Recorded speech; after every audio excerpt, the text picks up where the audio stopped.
আমাদের দিক থেকে বললে আমরা বলবো এটা 29 এবং সেক্ষেত্রে 15 জন সিএমএইচে, 10 জন এখানে, আমরা যেটা এর আগে যেভাবে বলেছি সেই সংখ্যাটাই থাকবে এবং তার মধ্যে আনআইডেন্টিফাইড আমাদের মতে এখন পর্যন্ত 6। আইএসপিআর এর তথ্যে যে একটি হাসপাতাল অন্তর্ভুক্ত হয়েছে সেটি হচ্ছে লুবনা, যে হাসপাতালের তথ্য সম্পর্কে আমরা এখানে আসার আগ মুহূর্তে তাদের সঙ্গে যোগাযোগ করেছি। তাদের ওখানে তাদের হিসেবে তাদের রেজিস্ট্রিতে কোথাও কোনো ডেথ নেই, কিন্তু ওনারা মুখে বলছেন যে সেখানে 2 জন শিশু ব্রড ডেড ছিল যাদেরকে তাদের অভিভাবকরা নিয়ে এসছেন। ওই 2 জন আসলে ওর পরবর্তীতে কোনো হাসপাতালে আসেননি বিধায় আমাদের কোনো হাসপাতাল ব্যবস্থাপনায় ওই 2 জনের রেকর্ড পাওয়া যাচ্ছে না। আমরা আশা করব আপনাদের মাধ্যমে ওই যারা লুবনা হাসপাতালে যেই 2 জন শিশু মারা গিয়েছেন সেগুলো লুবানা, ওইখানকার অভিভাবকদের আমরা অনুরোধ করবো যেন ওনারা আমাদেরকে এই নামগুলোকে অন্তত এই তালিকাভুক্ত করার জন্য সাহায্য করেন।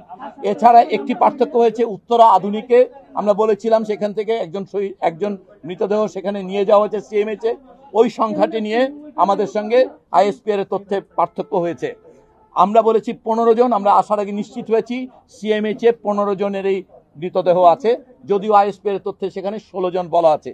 আমরা আপনাদের অনুরোধ করবো যে তথ্যের পার্থক্যগুলো দূর হতে হয়তো একটু সময় লাগবে, যেহেতু মৃতদেহ এবং দেহাবশেষ নিয়ে আমাদের কিছু পার্থক্য আছে, কিন্তু মূল ব্যাপারটা হচ্ছে যে আমাদের এখানে ইতোমধ্যেই এই যেটুকু আমরা জানানোর জন্য আপনাদের সামনে এসেছি যে আমাদের এই সময়কালের মধ্যে একটি বড় মাল্টিডিসিপ্লিনারি টিম ঢাকায় এই হাসপাতাল, এনআইসিবিডি, নিগডু, সকল বিএমইউ সহ সকল প্রতিষ্ঠানের 8টি ডিসিপ্লিনের সহ একটি টিম আমাদের এখানে, তারা সম্পূর্ণ ব্যবস্থাপনাটাকে ইভালুয়েট করেছেন এবং সেই অনুযায়ী প্রয়োজনীয় ইন্টারভেনশন এবং প্রয়োজনীয় ফ্লুইড এবং মেডিসিন ম্যানেজমেন্টের পরিবর্তন করা হয়েছে।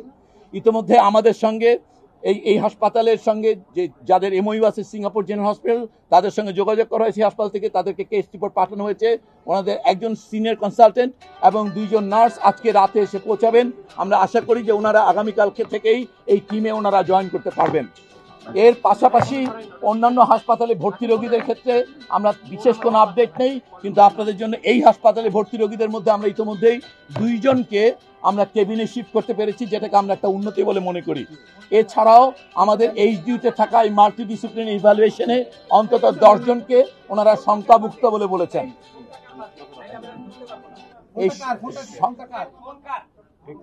অতএব আমরা যেটুকু বুঝতে পারি আমাদের এখানে যারা চিকিৎসাধীন আছে তাদের মধ্যে 2 জন মোটা দাগে কেবিনে শিফট করার মতো এবং মাল্টিডিসিপ্লিনারি ইভ্যালুয়েশনে 10 জনকে শঙ্কামুক্ত বলে আমরা মনে করি।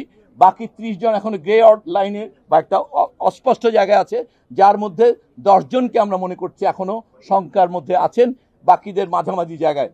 সো এই হচ্ছে মোটা দাগে আমাদের অবস্থা। আমরা আশা করি যে আমাদের এখান থেকে দেশের সর্বোচ্চ সকল বিশেষজ্ঞদেরকে এটার সঙ্গে যুক্ত করা হয়েছে এবং বিশেষ করে শিশু বিশেষজ্ঞের সকল ব্রাঞ্চ এখন এই টিমের সঙ্গে যুক্ত, যেহেতু প্রধানত রোগীরা শিশু। এইখানে আপনারা এই কালকে আমরা একটু আগে যে তথ্য দিয়েছিলাম সেখানে যে 2 জন শিক্ষকের কথা একজনে বলা হয়েছিল, সেটা 2 জন শিক্ষক হবে আসলে। আরেকজন শিক্ষক আমরা পেশা নির্বাচন তখন জানা ছিল না, আমরা উল্লেখ করতে পারিনি। ওই হাসপাতালে ওই স্কুলের 2 জন শিক্ষক আসলে ইতিমধ্যেই মৃত্যুবরণ করেছেন। এই হচ্ছে আমাদের দিক থেকে আপডেট এবং সংশোধন। সংখ্যাটা আবার যদি একটু বলতেন ক্লিয়ার করে।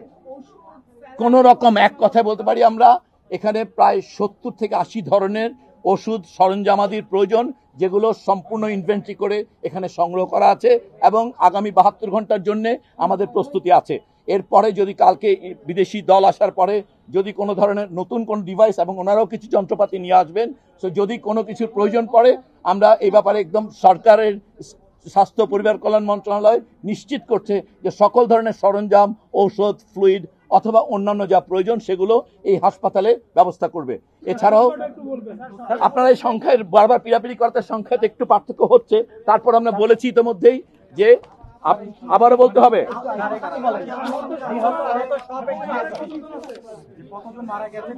আমরা এই কথাটা বলেছি।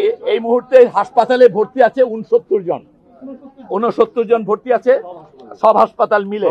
তার মধ্যে একটা চেঞ্জ হচ্ছে, সেই জন্য আমরা এই কথাগুলো বারবার যে ঢাকা মেডিকেল কলেজে 3 জন ছিলেন যারা এই হাসপাতালে এসেছেন, সিএমএইচ থেকে 3 জন পেশেন্টকে ওনারা পাঠানোর জন্য অনুমতি নিয়েছেন, অথবা ওইটাকে এখন দেখা যাবে সিএমএইচে, ওখানে 28 কিছুক্ষণ পরে ওইটা কয়েক ঘন্টা পরে চেঞ্জ হবে। অতএব এই সংখ্যাটা একেবারে স্ট্যাটিক না, আবার একজন পেশেন্ট বাসায় চলে গেছে। তো আমরা বলবো যে 69 এখন আছে, এটা 1 ঘন্টা পরে বা 15 মিনিট পরও 68 হতে পারে বা 70। তো এটা আমরা বলছি যে এই সংখ্যাটায় খুব বেশি পিড়াপিড়ি করার কিছু নেই, কারণ রোগী আসছে বা যাচ্ছে অথবা স্ট্যাটাস চেঞ্জ হচ্ছে। এর মৃত যে আমরা মৃত্যুবরণ সম্পর্কে যে সংখ্যাটা বলেছি সেখানে যে দুটো সংখ্যায় পার্থক্য আছে, সিএমএইচে আমাদের 15, আইএসপি এর বিজ্ঞপ্তিতে 16 এবং উত্তর আধুনিকে 1। এই সংখ্যাটি বিভ্রান্তি দূর হতে আমাদের একটু সময় দেন আপনারা। আমরা এখানে আসার আগে চেষ্টা করেছি এই বিভ্রান্তি দূর করার। আমরা আশা করি কিছুক্ষণের মধ্যেই এটা দূর হয়ে যাবে। তো সংখ্যাটি এই মুহূর্তে আমরা যেটা বলেছি আমাদের দিক থেকে বললে আমরা বলবো এটা 29 এবং সেক্ষেত্রে 15 জন সিএমএইচে, 10 জন এখানে আমরা যেটা এর আগে যেভাবে বলেছি সেই সংখ্যাটাই থাকবে এবং তার মধ্যে আনআইডেন্টিফাইড আমাদের মতে এখন পর্যন্ত 6। তো এই হচ্ছে আমাদের দিক থেকে মৃত্যু সংখ্যা এবং হাসপাতালে ভর্তি থাকা রোগীর সংখ্যা। আপনারা যেই সংখ্যা বলছেন আরেকটা 165 জন আহত, একটু খেয়াল করা দরকার। এইখানে উত্তর আধুনিকে যে 60 জনের চিকিৎসা দেওয়া হয়েছে অথবা লুবানাতে বলা হচ্ছে 13 জনের, এই সব রোগী এটা ডুপ্লিকেশন। আপনাদের বুঝতে হবে যে সেইখানে এই মুহূর্তে 2 জন 3 জন রোগীও নেই। অথবা বাকি এখানে যে রোগীটা দেখছেন এই সংখ্যাটা ওখানে দেখা গেছে, সেজন্য এই সংখ্যাটা বেশি। অথবা ওখানে যে 60 এবং 13 যে 73 জন রোগীর সংখ্যা দেখা যাচ্ছে ওইটা মূলত ডুপ্লিকেশন প্রধানত। ওখানে হয়তো 5-7 জন রোগী হয়তো ওখানে আছে। তো অতএব এই সংখ্যার বিভ্রান্তিটা, এটা একটা ইমার্জেন্সি সিচুয়েশন ছিল, সেখানে রেকর্ড কিপিং এবং মুভমেন্টের কারণে সংখ্যাটা কিছু ওঠানামা করছে। আশা করি আপনারা আমাদের দিক থেকে যে আন্তরিক চেষ্টা এবং বাচ্চাদের জন্য দোয়া, এই দুটোই আমরা বলবো।